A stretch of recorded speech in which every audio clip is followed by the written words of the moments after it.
আপনি যে মিনারেল ওয়াটারের বোতলটা প্রতিদিন পান করেন এটা কি সত্যি সেফ নাকি শুধু পরিষ্কার দেখালেই আমরা বিশ্বাস করে নিচ্ছি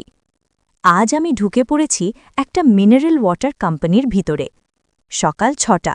গেট খোলার সাথে সাথেই ঢুকতে শুরু করল বড় বড় ট্যাঙ্কার যেগুলোতে ভরা কাঁচা পানি প্রথমে আমি ভাবছিলাম এটা তো শুধু পানি এত বড় ফ্যাক্টরি কেন কিন্তু ভিতরে ঢুকেই আমি একদম অবাক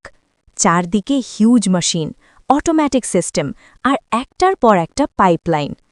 সবচেয়ে সারপ্রাইজিং বিষয় কেউ হাতই দিচ্ছে না পানিতে আমি একজন স্টাফকে জিজ্ঞেস করলাম এই পানি কি এখন খাওয়ার মতো রেডি সে হেসে বলল না স্যার দেখতে ক্লিন হলেও এটা সেফ না এখন শুরু হবে আসল প্রসেস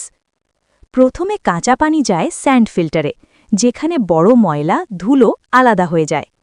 তারপর পানি যায় কার্বন ফিল্টারে যা পানির গন্ধ আর হার্মফুল কেমিক্যাল কমায় এরপর আসে সবচেয়ে গুরুত্বপূর্ণ ধাপ আরও বা রিভার্স অসমোসিস এই মেশিন পানির ভেতর থেকে প্রায় সব ইম্পিউরিটি বের করে দেয় কিন্তু এখানেই একটা টুইস্ট আছে পুরোপুরি পিওর পানি শরীরের জন্য ভালো না তাই এতে আবার যোগ করা হয় ক্যালসিয়াম ম্যাগনেসিয়ামের মতো মিনারেলস তারপর পানি যায় ইউভি স্টেরিলাইজেশনে যেখানে সব ব্যাকটেরিয়া মেরে ফেলা হয় এবার আসে বটলিং প্রসেস